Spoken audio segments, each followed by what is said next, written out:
এ কি, বাবা মা আমাকে কোথায় পাঠিয়ে দিল? এটা কি আমারই শ্বশুর বাড়ি, নাকি আমি ভুল করে অন্য কোথাও চলে এসেছি? আমার শ্বশুর বাড়িতে এতজন সদস্য, তার মানে আমি যখন এই বাড়িতে নতুন বৌমা হয়ে এসেছি, তাহলে তো প্রত্যেকদিন সবার জন্য আমাকেই রান্না করতে হবে। এ তো আমি ভারী বিপদে পড়লাম। কি গো বৌমা, ছোট বৌমা, তুমি এরকম হা করে কি দেখছো? আরে বাবা, এসব তোমারই পরিবারের সদস্য। ভেতরে এসো, দাঁড়িয়ে না থেকে তাড়াতাড়ি ভেতরে চলো, সকলের সঙ্গে আলাপ পরিচয় করে নাও। এটা হলো তোমার দুই জা, এটা তোমার বড় জা রিম্পা, এটা মেজো জা সোনিয়া, আর এটা আমার বড় ছেলে রমেশ, মেজো ছেলে সঞ্জয়, তোমার শ্বশুর মশাই, আর ওই যে ওটা তোমার একমাত্র ননদ রেশমি। বাপরে বাপ, আমার শ্বশুর বাড়িতে এতজন সদস্য, কিন্তু মা তো আমাকে এ কথা আগে বলেনি। যাই হোক, এখন তো বিয়ে হয়ে গেছে, এখন সবার সঙ্গে আমাকে মিলেমিশেই থাকতে হবে, আর তো কিছু করার নেই। ছোট, তোমাকে দেখে মনে হচ্ছে তুমি ভীষণ ক্লান্ত। তুমি কিন্তু আজকে তাড়াতাড়ি ঘুমিয়ে পড়বে। কালকে তোমাকে খুব তাড়াতাড়ি উঠে রান্না করতে হবে। শুধু কালকে নয়, এবার থেকে কিন্তু প্রত্যেকদিন তোমাকে খুব সকাল করে ঘুম থেকে উঠতে হবে। এভাবেই কিছুক্ষণ পরিবারের সকলের সঙ্গে আলাপ পরিচয় করার পর প্রীতম তার নতুন বউ পায়েলকে নিয়ে ঘরে চলে যায়। এভাবেই দেখতে দেখতে সেই রাতটা কাটে, আর পরের দিন সকালে রেশমির আওয়াজে নতুন বৌমার ঘুম ভাঙে। বৌদি, বৌদি, আরে বৌদি, দরজাটা খোলো, তোমাকে আজকে তাড়াতাড়ি উঠতে হবে তো, তুমি এখনো ঘুমাচ্ছ? দূর, এত সকাল সকাল আবার কে এরকম দরজা ঠুকছে?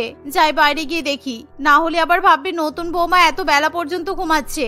ও রেশমি, তুমি? হ্যাঁ বলো, কি হয়েছে? আরে ছোট বৌদি, বড় বৌদি আর মেজো বৌদি তো আজকে কিছুই রান্না করবে না। আজকে তো তোমাকেই সবই রান্না করতে হবে। আর আজকে আমার কলেজে একটা ইম্পর্টেন্ট ক্লাস আছে, তাই আমাকে কিন্তু তাড়াতাড়ি যেতে হবে। তুমি আমাকে গরম গরম আলুর পরোটা বানিয়ে দাও, আমি আলুর পরোটা খেয়ে কলেজে যাব। এখন আবার আলুর পরোটা বানাতে হবে? আলুর পরোটা বানাতে তো অনেক সময় লাগে, কিন্তু এখন যদি আমি এই কথা বলি তাহলে আমার ননদ হয়তো আমাকে খারাপ ভাববে। না না, কিছুই বলা যাবে না। ঠিক আছে রেশমি, তুমি একটু অপেক্ষা করো, আমি ফ্রেশ হয়ে রান্নাঘরে গিয়ে তোমাকে আলু পরোটা বানিয়ে দিচ্ছি। এই শুনে রেশমি সেখান থেকে চলে যায়, আর কিছুক্ষণের মধ্যেই পায়েল ফ্রেশ হয়ে নিচে নেমে রান্নাঘরে চলে যায়। রান্নাঘরে গিয়ে শ্বশুরবাড়ির সকলের জন্য সে আলুর পরোটা বানাতে শুরু করে, আর সঙ্গে গরম গরম চা। আর এভাবেই দেখতে দেখতে কিছুক্ষণের মধ্যেই পায়েল 25 থেকে 30টা আলু পরোটা বানিয়ে ফেলি। উফ বাবারে বাবা, আজকে কতগুলো আলু পরোটা বানালাম। এত আলু পরোটা আমি তো বাড়িতে কখনোই বানাইনি।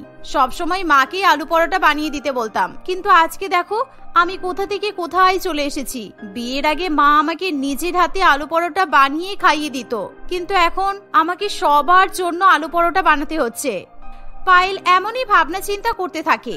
অন্যদিকে তার পরিবারের সকলেই খাবার টেবিলে বসে ব্রেকফাস্টের জন্য অপেক্ষা করতে থাকে।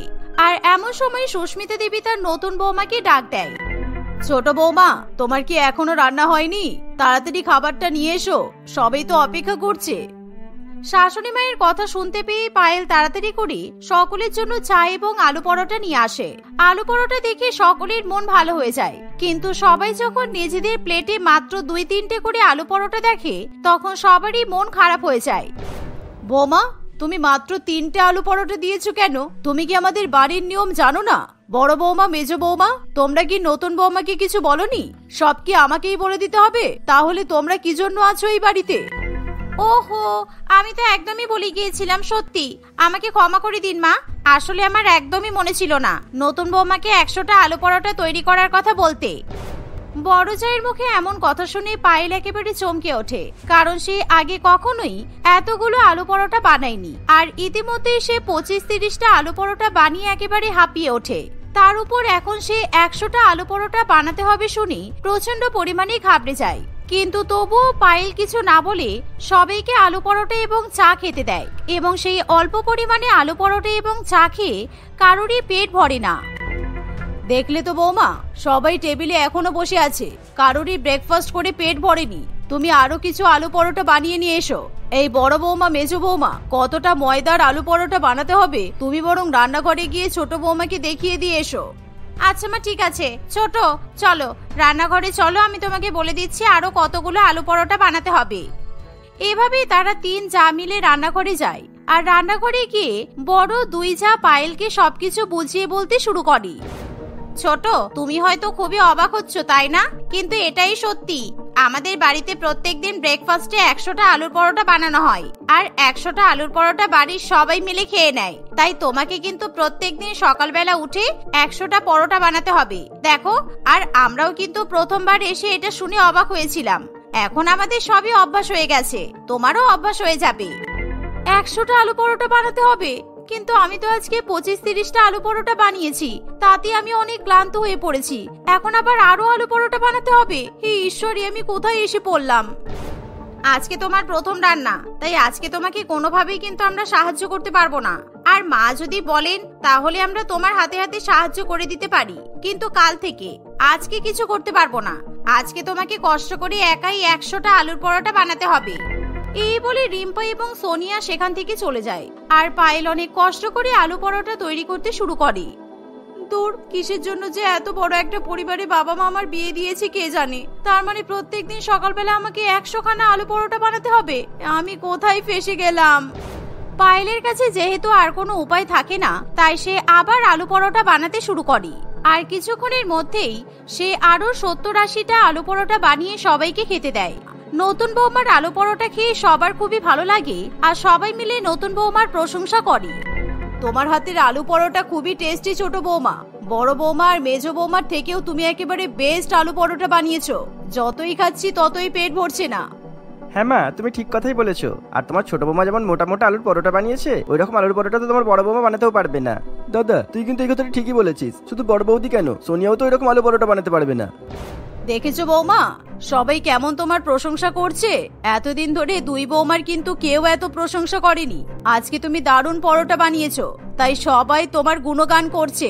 শোনো বৌমা, এবার থেকে কিন্তু তুমি সকাল সকাল উঠে প্রতিদিন ব্রেকফাস্টে 100টা করে আলু পরোটা তৈরি করবে, আর বাকি রান্নাগুলো বাড়ির দুই বৌমা করবে। তোমাকে আমি আলু পরোটা রান্নার দায়িত্ব দিলাম।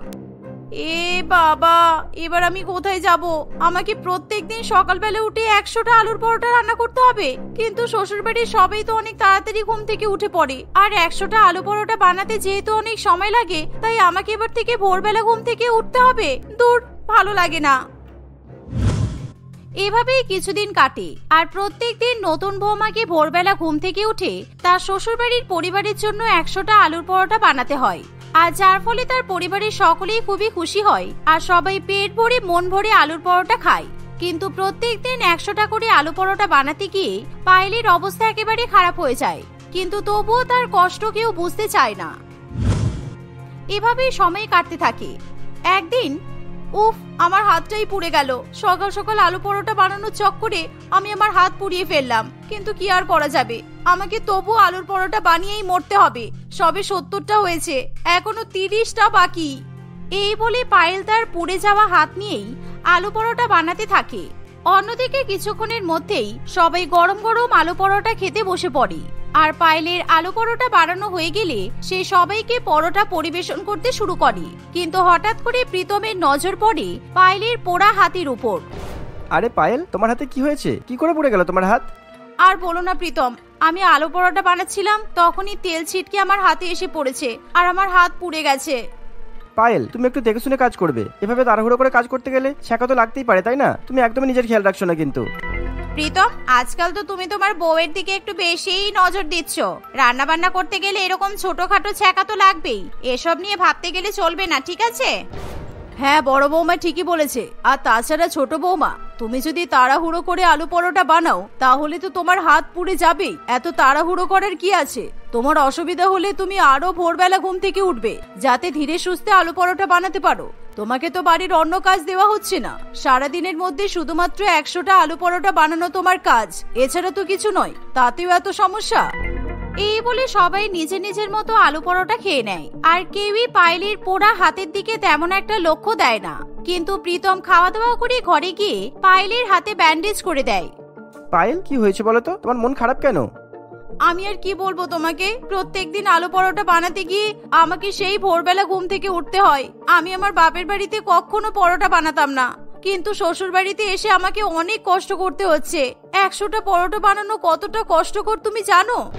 আচ্ছা, তুমি চিন্তা করো না। তাহলে কালকে ব্রেকফাস্টে তুমি পাউরুটি, ডিম টোস্ট কিংবা স্যান্ডউইচ কিংবা কোনো জুস ওইসবই দিয়ে দেবে, ঠিক আছে? আর কেউ যদি কিছু বলে আমি বলে দেবো তোমার শরীর অসুস্থ, তাই তুমি তৈরি করতে পারোনি। প্রীতমের এত ভালোবাসা দেখে এবং সাপোর্ট পেয়ে পায়েল খুবই খুশি হয়। আর পরের দিন সকালবেলা 100টা আলু পরোটা না বানিয়ে প্রীতমের কথা মতো পায়েল ব্রেকফাস্টে পাউরুটি, স্যান্ডউইচ এবং ফলের জুস বানিয়ে সবাইকে খেতে দেয়। আর ব্রেকফাস্টে সেই খাবারগুলো দেখে সকলেই প্রচন্ড পরিমাণে রেগে যায়। কি ব্যাপার বৌমা, তুমি এসব কি খাবার আমাদেরকে খেতে দিয়েছো? তুমি জানো না আমরা প্রত্যেকদিন সকালবেলা করে ব্রেকফাস্টে আলু পরোটা খাই? মা, তুমি তো তোমার বৌমার কথা একবারও চিন্তা ভাবনাও করছো না। তুমি তো শুধু নিজের খাবারের দিকটাই দেখছো। তুমি কি জানো তোমার ছোট বৌমার শরীর অসুস্থ? আর তাছাড়া মা, প্রতিদিন এই আলুর পরোটা খেতে খেতে আমারও আর ভালো লাগছে না। তাই এবার থেকে প্রত্যেকদিন আলাদা আলাদা খাবার খাওয়া হোক। আর তাছাড়া রোজ রোজ ব্রেকফাস্টে আলুর পরোটা খেতে হবে, তার কি কোনো মানে আছে নাকি? ও আচ্ছা, তুই তাহলে আমাকে বলবি সকালবেলা ব্রেকফাস্টে আমরা কি খাবো? শোন, আমি এই পাউরুটি, স্যান্ডউইচ এগুলো খাবো না। ছোট বৌমা, তুমি আমার জন্য এখনই আলু পরোটা বানিয়ে নিয়ে এসো। শাশুড়ি মাকে এত রেগে যেতে দেখে পায়েল খুবই ভয় পেয়ে যায়। আর সে তখনই রান্নাঘরে গিয়ে আবার আলু পরোটা বানাতে শুরু করে।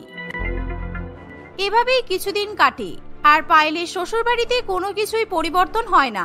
প্রীতম মাঝে মাঝে তার মাকে অনেক বোঝানোর চেষ্টা করলেও সুস্মিতা দেবী কোনো কথাই শুনতে চায় না, কারণ সে ব্রেকফাস্টে আলু পরোটা ছাড়া আর কিছুই বোঝে না। তাই একদিন রাগ করে প্রীতম তার বউকে মায়ের বাড়িতে রেখে আসে। আর ছোট বৌমা বাপের বাড়িতে চলে যাওয়ার পর বড় বৌমা এবং মেজ বৌমার উপরেই 100টা আলু পরোটা বানানোর দায়িত্ব এসে পড়ে। আর দুজনে মিলে সকালবেলা উঠে আলু পরোটা বানাতে গিয়ে প্রচন্ড পরিমাণে ক্লান্ত হয়ে পড়ে। তাই পরের দিন সকালবেলা তারা সবাইকে ব্রেকফাস্টে জ্যাম এবং পাউরুটি খেতে দেয়। তোমরা আবার কি শুরু করলে? পরোটা বানাওনি কেন? মা, আপনার যখন এতই আলু পরোটা খাওয়ার ইচ্ছে, তাহলে আপনি নিজেই 100টা পরোটা বানিয়ে খেয়ে নিন। আমাদেরকে আর বলবেন না, কারণ 100টা পরোটা বানানো যে কতটা কষ্টকর সেটা আমরা খুব ভালো করেই জানি। আপনি এতদিন ধরে পায়েলকে অনেক কষ্ট দিয়েছেন, তাই বেচারি শেষ পর্যন্ত শ্বশুর বাড়ি ছেড়ে মায়ের বাড়িতে গিয়ে বসে আছে। আর আপনি যদি আমাদেরকে আবার 100টা করে আলু পরোটা বানানোর জন্য জোর করেন, তাহলে আমরাও কিন্তু বাপের বাড়িতে চলে যাব। এই কথা শুনে সুস্মিতা দেবী নিজের ভুল বুঝতে পারি। আর সে সেদিনই তার ছোট বৌমাকে মায়ের বাড়ি থেকে বাড়িতে ফিরিয়ে নিয়ে আসে। শুধু তাই নয়, সে তার 3 বৌমার কাছ থেকেই ক্ষমা চেয়ে নেয়। সেদিনের পর থেকে তাদের বাড়িতে 100টা আলু পরোটা খাওয়া বন্ধ হয়ে যায়। এখন 3 বৌমা প্রত্যেকদিন বিভিন্ন রকমের ব্রেকফাস্ট তৈরি করে আর সবাই সেই ব্রেকফাস্ট মজা করে খায়।